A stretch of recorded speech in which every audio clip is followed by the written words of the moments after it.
रिया भक्ति पवित्र कहानियां।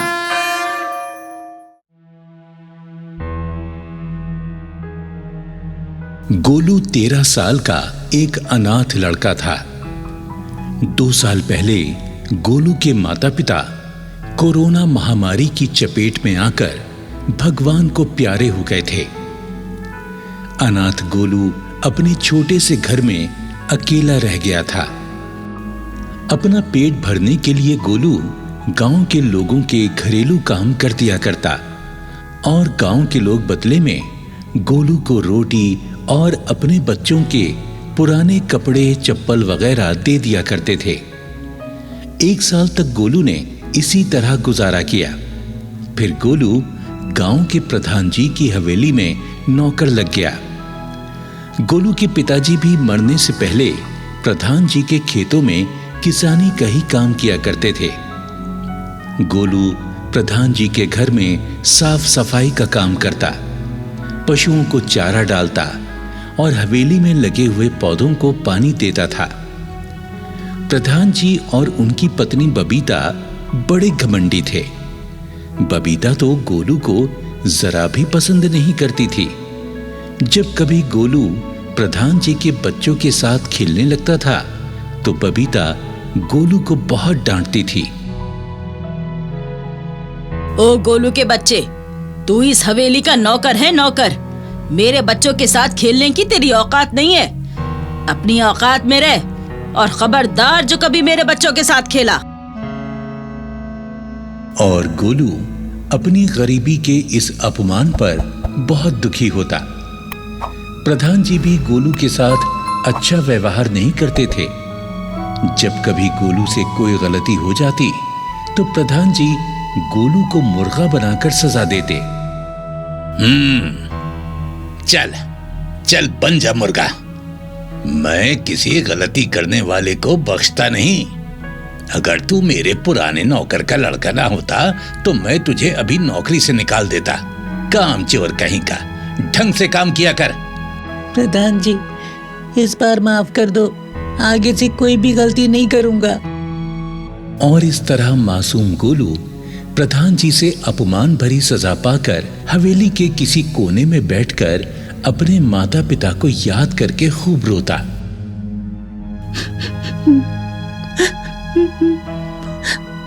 माँ, पिताजी, तुम लोग मुझे अकेला छोड़कर भगवान जी के पास क्यों चले गए? सब लोग मेरा अपमान करते हैं, कोई मुझे प्यार नहीं करता। लेकिन प्रधान जी की बूढ़ी माँ, जिन्हें सारा गांव दादी कहकर बुलाता था, बहुत ही दयालु थी।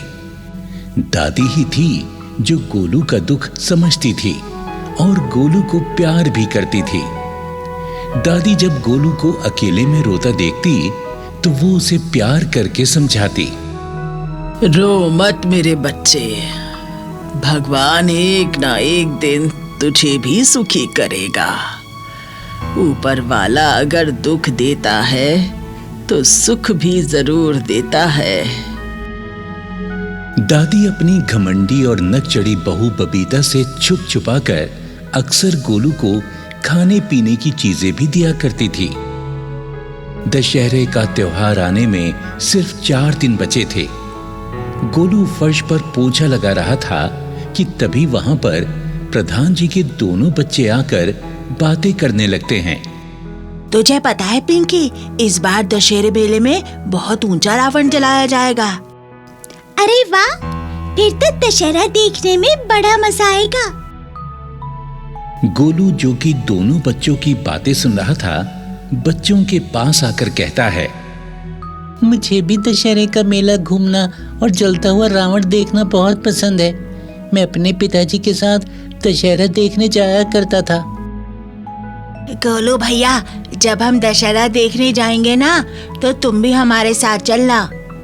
हाँ गोलू भैया, दशहरे के मेले में बहुत मजा आएगा। हम वहाँ चाट पकौड़े और मिठाई भी खाएंगे। ठीक है, फिर मुझे भी साथ ले चलना। और 4 दिनों के बाद दशहरा भी आ ही गया। प्रधान जी अपने दोनों बच्चों के साथ तैयार होकर दशहरा मेला देखने के लिए जाने लगे तो गोलू भी उनके साथ जाने लगता है। सारे लोग कार में बैठ जाते हैं। प्रधान जी गोलू को कार में बैठा देखकर बुरी तरह से भड़क जाते हैं। अरे वो अनाथ, तेरी हिम्मत कैसी हुई गाड़ी में बैठने की? हैं? अरे 2 टके के नौकर, उतर नीचे। पिताजी पिताजी, इसे भी साथ ले चलो ना, ये बेचारा भी रावण को देख लेगा। अरे नहीं पिंकी बेटा, हम अमीर लोग हैं, हम अपने नौकरों को अपने साथ नहीं ले जा सकते। ऐसा करने से हमारी शान में धब्बा लग जाएगा। चल बे नौकर, नीचे उतर और अपना काम कर। गोलू दुखी मन से गाड़ी से नीचे उतर गया और गाड़ी फर्राटे भरती हुई चली जाती है। गोलू को अपनी दुर्दशा पर रोना आ जाता है। दादी एक कमरे की खिड़की से यह सारा नजारा देख रही थी। दादी रोते हुए गोलू के पास आकर उसे प्यार करती है और कुछ रुपए देकर कहती है, अरे गोलू बेटा, मन मैला मत कर। देख, तुझे दशहरा देखने जाना है ना, तो ये ले पैसे और तू टेम्पो में बैठकर दशहरा देखने चला जा। और सुन बेटा, इन पैसों से चाट पकौड़ी और जलेबी लेकर खा लेना। हाँ?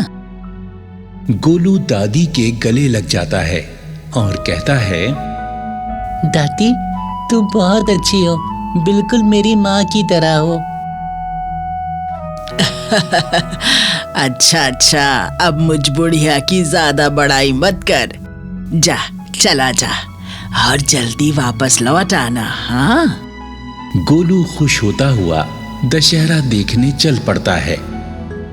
दूसरे गांव के एक बड़े से मैदान में दशहरा मेला लगा हुआ था।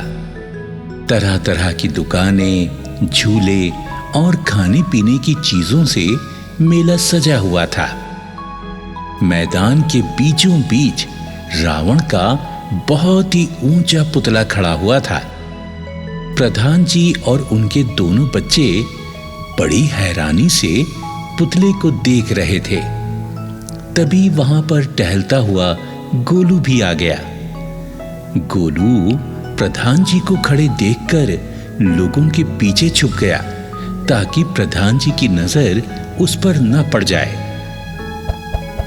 गोलू दशहरा मेले की रौनक देखकर बहुत खुश हो रहा था। शाम होने लगी थी। तभी रामचंद्र जी की वेशभूषा में एक कलाकार वहां आया और अपने धनुष से जलता हुआ तीर रावण के पुतले पर मार दिया। रावण का पुतला तेज रोशनी के साथ जलने लगा। जलते हुए रावण के पुतले को देखकर सब लोग बड़े खुश होते हैं।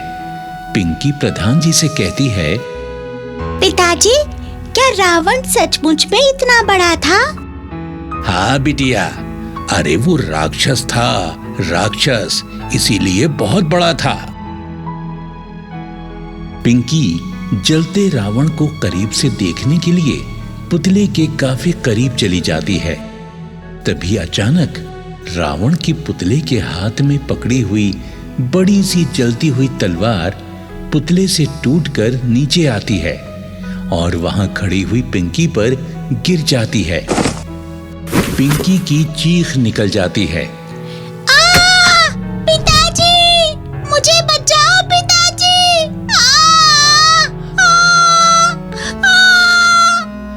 अरे अरे अरे अरे, मेरी बिटिया पर तलवार गिर पड़ी। अरे कोई मेरी बिटिया को बचाओ। पिंकी घबरा मत, मैं आ रहा हूं बिटिया। ये हादसा इतनी तेजी से हुआ था कि वहां मौजूद लोग कुछ समझ ही नहीं पाए और कोई भी पिंकी को बचाने के लिए आगे नहीं बढ़ा।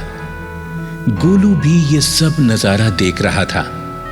गोलू दौड़कर आगे बढ़ता है और अपने जल जाने की परवाह ना करते हुए जलती हुई तलवार के नीचे से पिंकी को खींचकर बाहर निकाल लेता है और पिंकी की जान बचा लेता है। प्रधान जी आगे बढ़कर पिंकी को गले लगाते हैं। अरे पिंकी बिटिया, तू ठीक तो हो ना?